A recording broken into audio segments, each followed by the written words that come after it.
Hi everyone, welcome to a new episode of Think About It, powered by Sonara Global. I'm Amir, as you already know, and I have a special guest with me here, Mr. Vlad Tapia, former president of Toastmasters Club of Singapore, short for TMCS, and an AI strategist. I met him through TMCS as well, and I'm a frequent guest there, so it is my pleasure to have you here.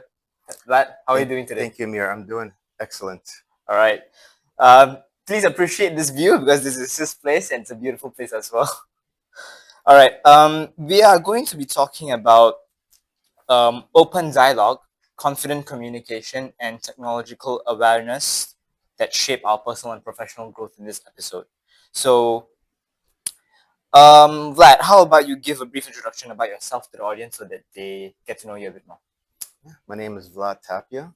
I'm from Canada. I have worked in 23 countries.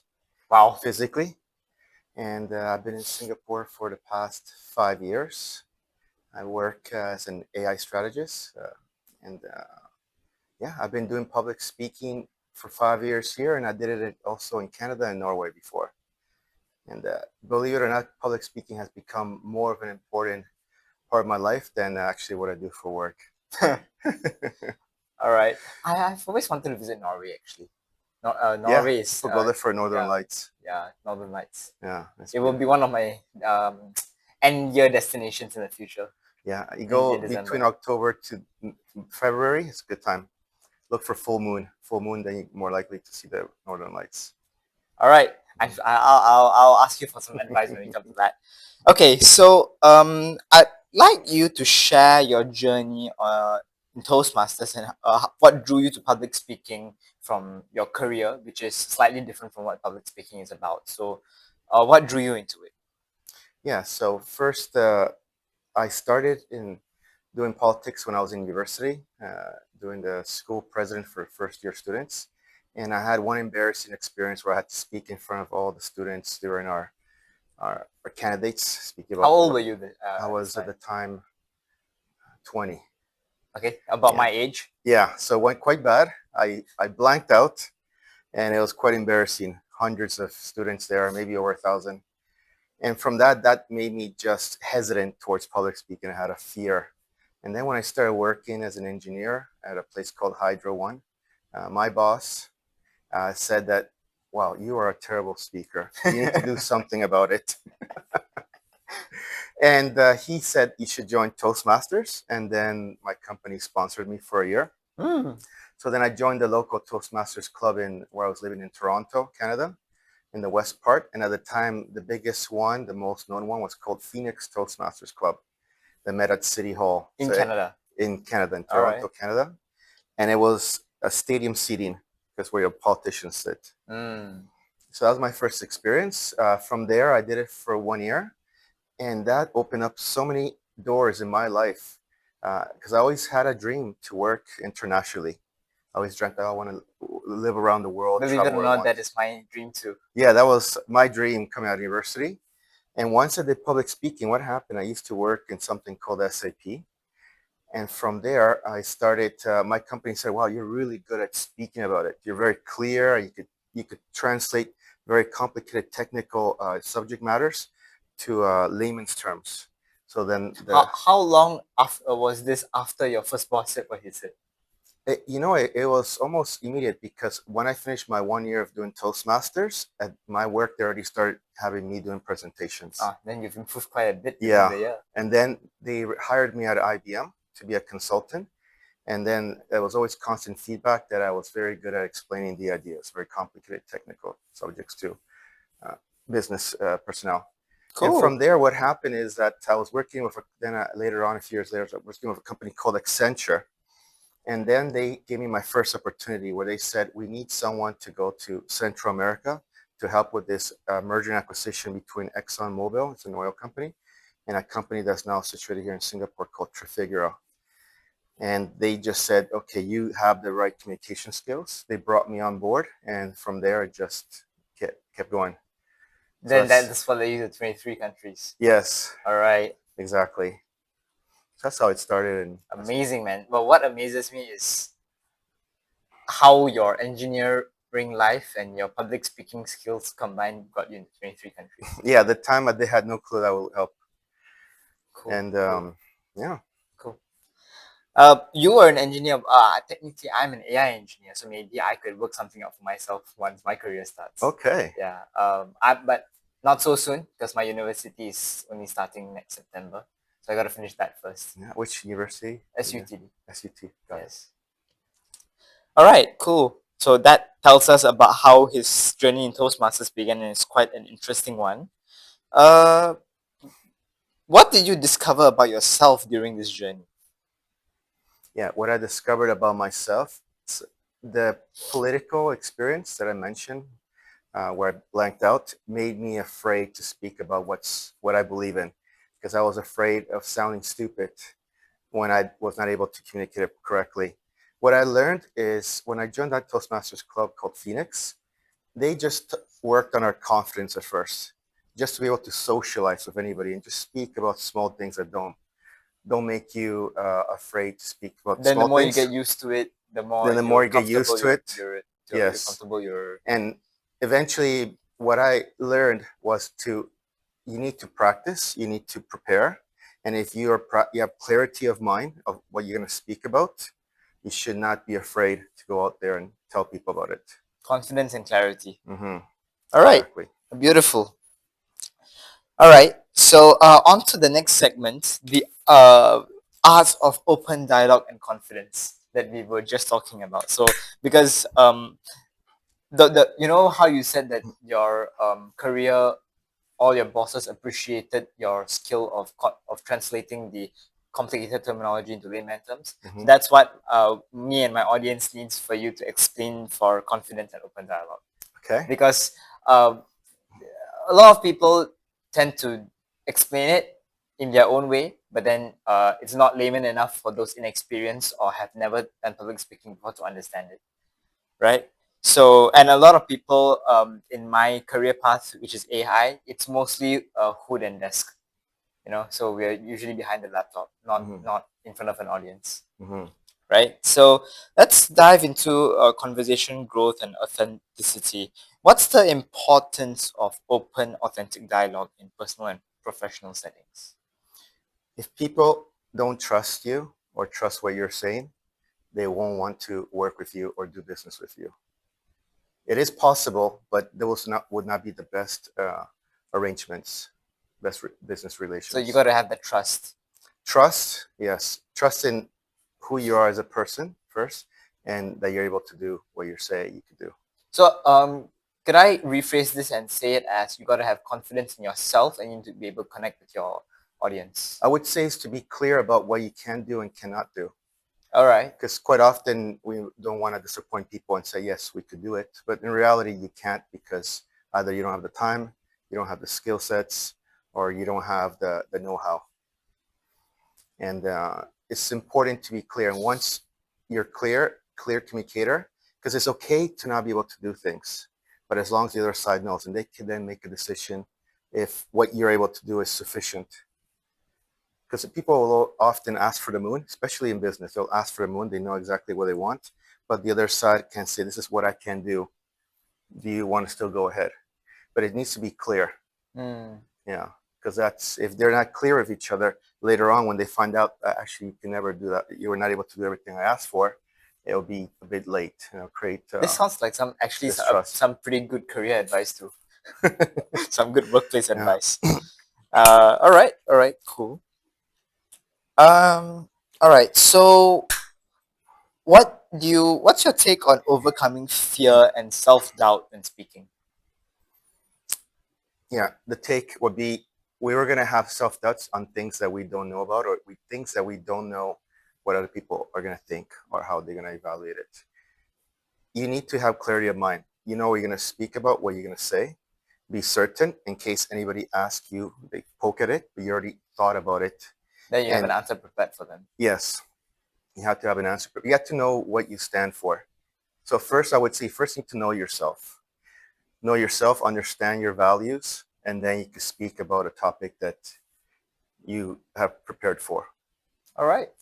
You sound very much like a mentor. Yeah. Cool. you can be my mentor. Yeah. Thank you Why so not? much. Mhm. All right. What habits helped you grow as a communicator and a leader? What habits? Mhm. Mm.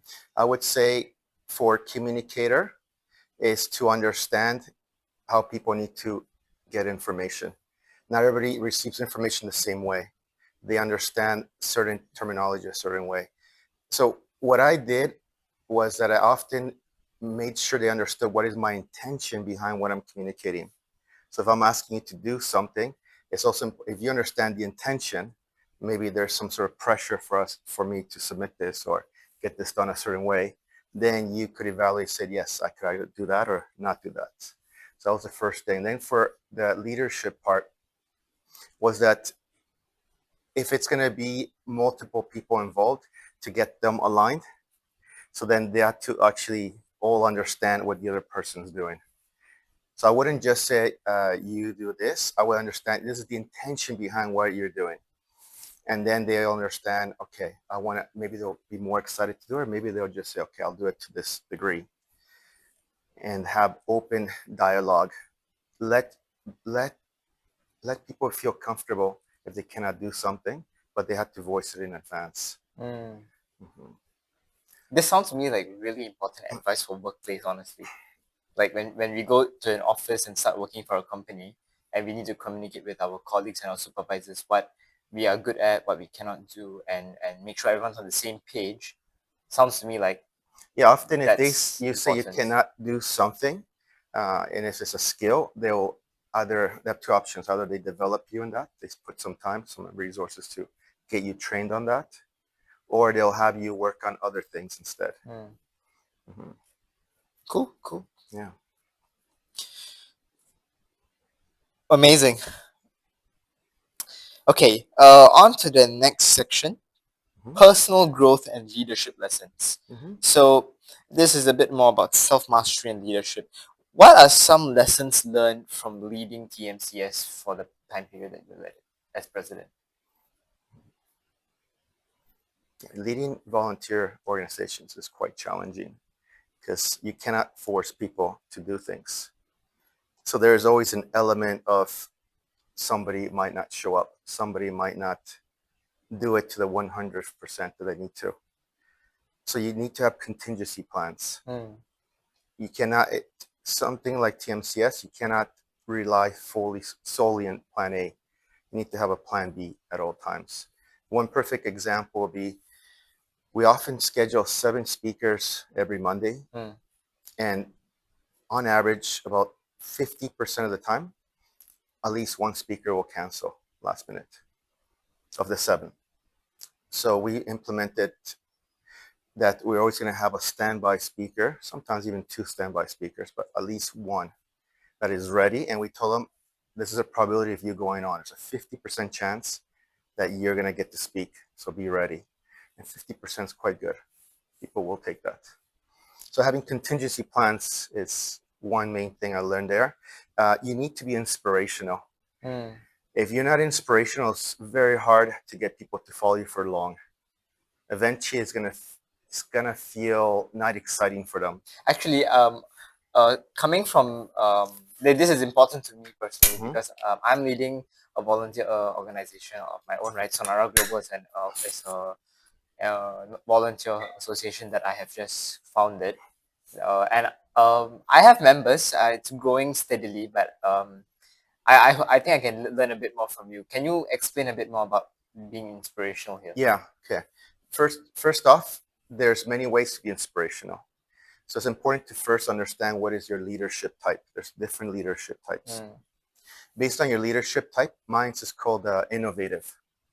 So mine's leadership type is not good for emergency situations, but it's very good for long term. So it's more of a strategic minded leadership where what you do in an innovative leadership type is that you create an environment that empowers people to then become leaders. Mm. So then you rely on those people becoming leaders, stepping up to then lead the things. But you cannot be the one always telling people what to do. You need to create an environment. So you focus a lot on the social dynamics going on. Okay. Do people feel supported? Nobody's putting anybody down. It feels positive. It feels like joyful.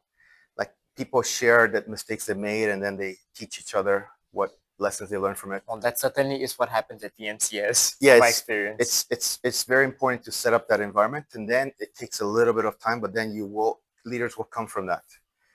So that's the leadership type style I have. And then to be inspirational is to understand how do you get people to feel empowered. There's different ways to be inspirational. Some people are inspirational by just being themselves, just showing success, and then being generous about telling others how it's possible for them. Other people are inspirational by hearing somebody out, just being there for them, providing support. So different ways to be inspirational is you need to understand what's the best way that works for you. How do Starting you, with the leadership type. yeah, if you know your leadership type, that helps a lot. Okay. And then understanding how you empower people. So think about the people in your life. How do you make people feel empowered? What do you do to make them feel empowered? Is it your choice of words? Is it just your way of being? Okay. Is it you help them out? You find them solutions? You think about it. This is really helpful. Yeah. I'm going to reflect on this conversation for leading my own Yeah. association. Everybody has a way to inspire somebody. All right. Mhm. Cool. Because I honestly could get more. I mean, everyone's busy, but it is a volunteer organization, so that's what makes it a little harder. But I think that's an obstacle that can be overcome. Yeah, one thing I would say then also for volunteer organizations to make things relevant. So for TMCS, the people that were part of the Exco, I was constantly thinking, how do I keep this club relevant for their life in their lives? So I always had to, it's a lot of people involved. So how to make it relevant for their lives. First, if they're always growing, that's important. They're having a positive experience. They feel they have a community. That those things help to keep that relevant in their lives. Things will come up and then people will become busy and maybe they'll pick up new interests and then TMCS becomes less and less relevant for them and that's going to happen. You need to accept that. Uh-huh. So That's really good advice. Yeah. All right, I'm gonna I'm gonna heed this and figure out because these tips will be important for me to grow my association too. Because it's I want to grow my association the way you've been leading TMCS as well. It will take time, but I think it's possible. Yeah, I'm at a member count of at about 30 people right 30 now. people. And this association I started in around March or April. So think about how you keep relevant to them. So there's going to be 30 people. They're going to have different varying interests. They don't maybe all know each other. And I don't then think understand. that's actually one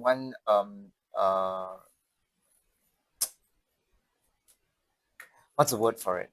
It's a scary thing that it hasn't happened yet. I should make it happen soon. Is that none of the members have physically met each other yet? Yeah, I haven't had the opportunity or the time to schedule a physical meet with everyone yet because everyone is so busy, myself included.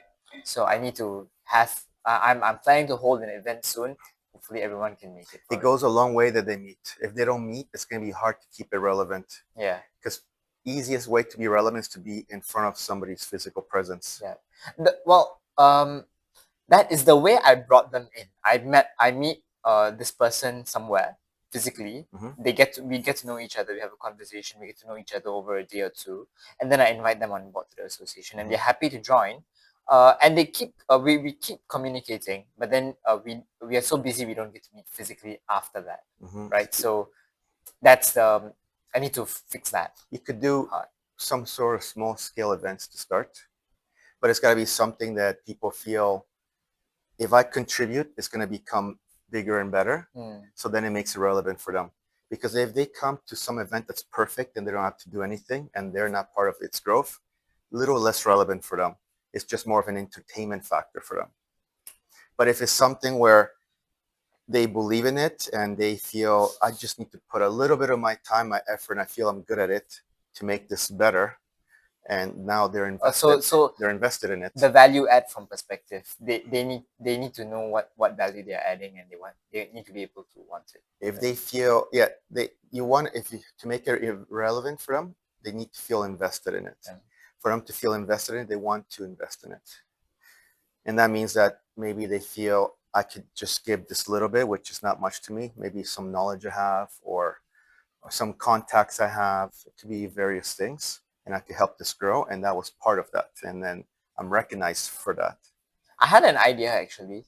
Towards the beginning of next year, around that, I was hoping to hold a panel, right, with the different speakers I've met so far on my podcast, bring everyone together for a particular topic of conversation, and then have a Q&A after, where the audience, which hope will include the members of the association, can ask questions too. So I was hoping that I can organize something like this to bring them together physically, and I'm trying to make it happen. Yeah. I'll give you one example, simple one here. When I first bought my apartment, I have an apartment in Norway. I didn't know how an apartment in Norway come without lights, and I did not know that when I bought it. My first day there, I had no lights. Next day, I called a colleague and I asked him if he knew how to do it because he's quite a handyman. And he just came down, brought all his tools, and him and I would put up all the lights of the apartment together. Now, he just came because for him it was just a little effort. He has the tools, he has the know-how. For me, it was a big deal to put the lights there. And ever since then, he felt like he invested a little in my home. So he was more willing to come see it, visit me. So he came to visit me more and more. Before that, he never had come to my home before. But just because he came there, helped me put some lights, and he'll come in and he always looks, oh, the lights are still holding up good. He's, I understand. I understand the example. there's a little bit of investment, but and now my apartment has become more relevant to him. Okay, I understand. Yeah. I get the point. Mm-hmm. Okay, amazing. If you could give one message to young people trying to find their voice, what would it be? Yeah, the message should be first understand yourself. Know yourself. If you don't understand, you don't know yourself, you're going to be questioned. And You wouldn't know how to answer the question. yeah, if people do not feel you know yourself, they will not believe in your words and they will not want to listen to your voice. If you're speaking about something you're selling, but you yourself don't know that product, it's going to be a point where people are going to find out and then they won't listen to what you're saying. But if you know yourself and you speak from that as your baseline on whatever topic you're discussing, then people are more likely to hear you. Mm-hmm. So in public speaking, we always say for you to be a better speaker, you first need to be a better listener, then you're a better thinker, then you're a better speaker, and then being a better speaker, become a better leader. Okay, 4-step process. Yeah. You all heard him. Yeah. I shall actually write that down as a quote so that they can refer to it. I'm gonna print it out too. Yeah. Okay, on to the next segment. So the next segment is more on the AI part, because your LinkedIn profile mentioned that you're an AI strategist. So I was actually quite happy to hear that, because that's one of the interests of my association as well. I am an AI engineer myself, so I work on my specialization is deep learning, right? So I follow the news and how AI is progressing every other day. New products are coming out every day, and so many technological advances. So this is about AI and the future of human connection, because we somehow have to bring both together in order to continue living the way we want to, right? With the public speaking and the AI, but we don't want the AI to replace that too, right? So how is AI transforming the way we communicate and express ideas? So it's already being used at Toastmasters for a while. There's an app called Udly, which you speak and then it analyzes your voice to tell you how many filler words you're using, your tonality, and a few other aspects. Oh, I didn't know that. So Okay. So when you join Toastmasters, you get access to this app. And then, are the art counters using that? All counters, no. The all counter has to do it on the spot during a meeting. This is you when you're preparing for your speech. You could go on your laptop, you record yourself, and then it'll give you a report at the end. That's helpful. Yeah, it's very helpful. That's helpful. How you sound, it will evaluate your speech, but in a different way, more the sound and filler words. What's this app called again? YOODLI. Okay, I'm going to include it in the description for the rest to refer to as well. So it's already there. So that's for public speaking there. And in regards to how it's changing the way we communicate, I would say it's many different aspects. Now so many of us use ChatGPT to correct the way we write. I mean, maybe even our text messages on WhatsApp. I'm sure there's a certain number of people that are using that. And it's already, so we use it a lot to correct our grammar, to help us improve our writing skills. And that's one of the pillars of public communication, which is ability to write. Now, so that's already there. And then you would like to know also the future, you're saying, that question? Yeah, that's my next part. Oh, yeah, I'll let you. Yeah. It's already being used. That's a short answer. The balance between human intuition and machine intelligence. Okay, so we need to. One aspect here that's important for communication is that often when you really start reflecting on what someone is saying to you, often we think about what is the intention behind that message. So for machines, it's kind of hard to depict the intention. Right. We almost take them as innocent and naive, but there's always going to be some sort of back intention, which is linked to the way it's governed. It's going to take you a certain direction. The way there's always going to be a certain direction in the background. So that's important to understand. Now, human intuition, and what was the other part? Machine intelligence. The balance between the two. What's your opinion on that? It's actually a pretty interesting question. Intuition, balance. I would say that, yeah, we're starting to give up our power to the AI, Gen AIs, because we're often depending on them to think for us. Getting a bit lazy. We're getting a bit lazy, so we're using less of our intuition. We're just feeding the data, and we're just taking what it's saying as the best approach. We should use our own natural neural networks a bit Yeah, more. because we lose our power, our ability to believe in what we're capable of on the spot.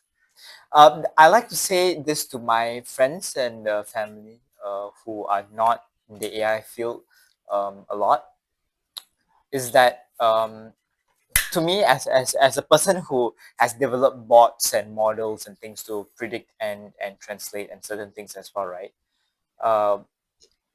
I strictly use AI tools as tools, right? Just to cover trivial tasks or things.